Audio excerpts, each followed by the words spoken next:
The day had started with rain, and then there had been clouds, but as they reached Griffin's Wharf, the moon, full and white, broke free of the clouds. The three ships, the silent hundreds gathering upon the wharf, were all dipped in the pure white light. The crowds were becoming thousands, and there was not one there but guessed what was to be done, and all approved. Rab was grunting out of the side of his mouth to a thick-set, active-looking man whom Johnny would have known anywhere by his walk and the confident lift of his head, was Mr. Revere. "Me know you. Me know you," Johnny repeated his countersign and took his place behind Mr. Revere. The other boys, held up by the crowd, began arriving, and more men and boys. But Johnny guessed that many who were now quietly joining one of those three groups were acting on the spur of the moment, seeing what was up. They had blacked their faces, seized axes, and come along. They were behaving as quietly and were as obedient to their leaders as those who had been so carefully picked for this work of destruction. There was a boatswain's whistle, and in silence one group boarded the Dartmouth. The Eleanor and the Beaver had to be warped into the wharf. Johnny was close to Mr. Revere's heels. He heard him calling for the captain, promising him, in the jargon everyone talked that night, that not one thing should be damaged on the ship except only the tea. But the captain and all his crew had best stay in the cabin until the work was over.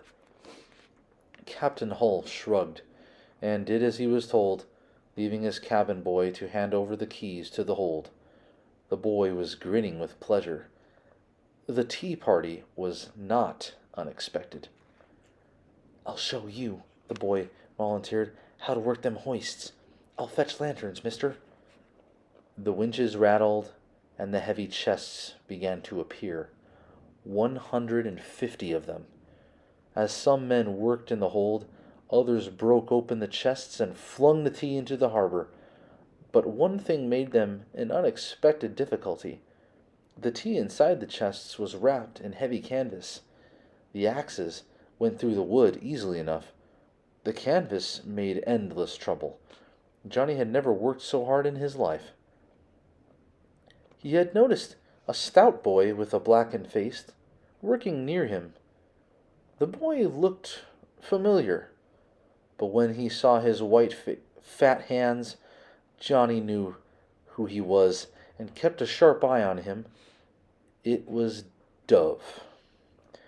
He was not one of the original Indians, but a volunteer. He had on an enormous pair of breeches tied at each knee with a rope. Even as Johnny upended a chest and helped get the tea over the rail, he kept an eye on Dove.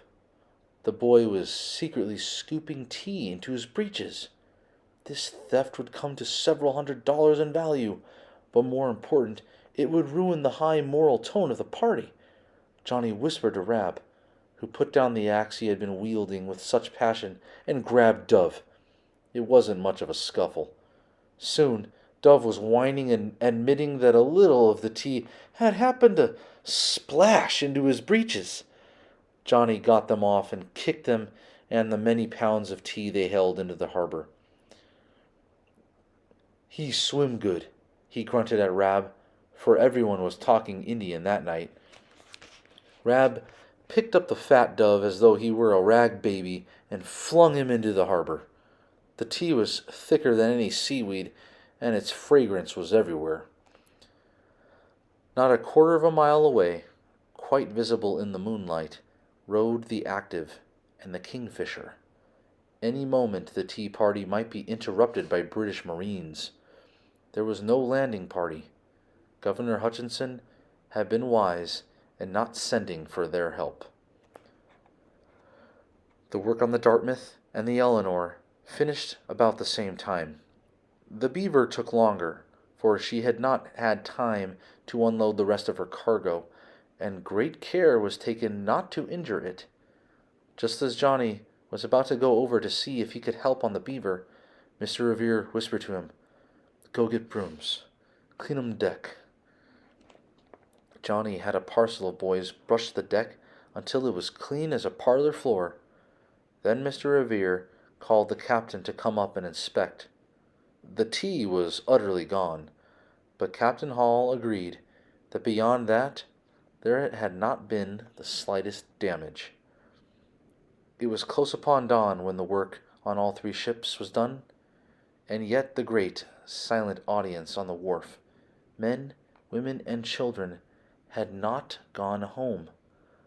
As the three groups came off the ships, they formed in fours along the wharf, their axes on their shoulders.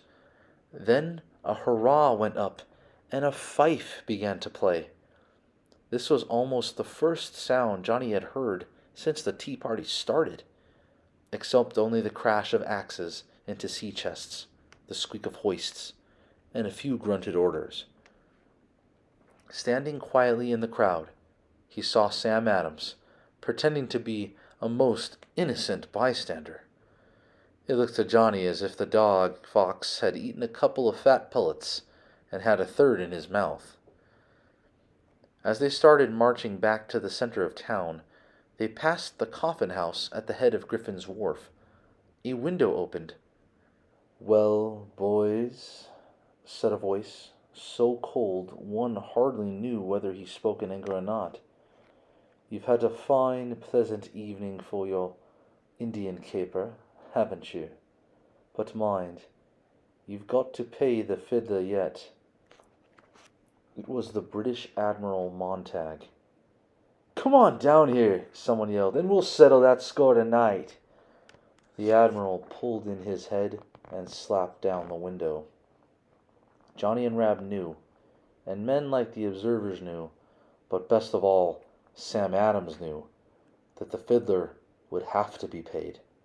England, unable to find the individuals who had destroyed this valuable property, would punish the whole town of Boston, make every man, woman, and child, Tories and Whigs alike, suffer until this tea was paid for. Nor was she likely to back down on her claim that she might tax the colonists any way she pleased.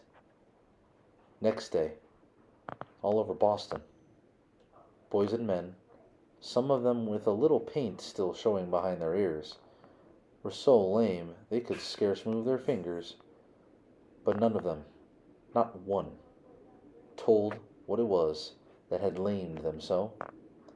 They would stand about and wonder who those Mohawks might have been, or what the British Parliament might do next, but never say what they themselves had been doing, for each was sworn to secrecy. Only Paul Revere showed no signs of the hard physical strain he had been under all the night before.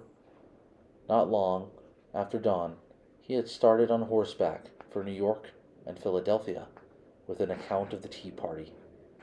He could chop open tea chests all night and ride all day.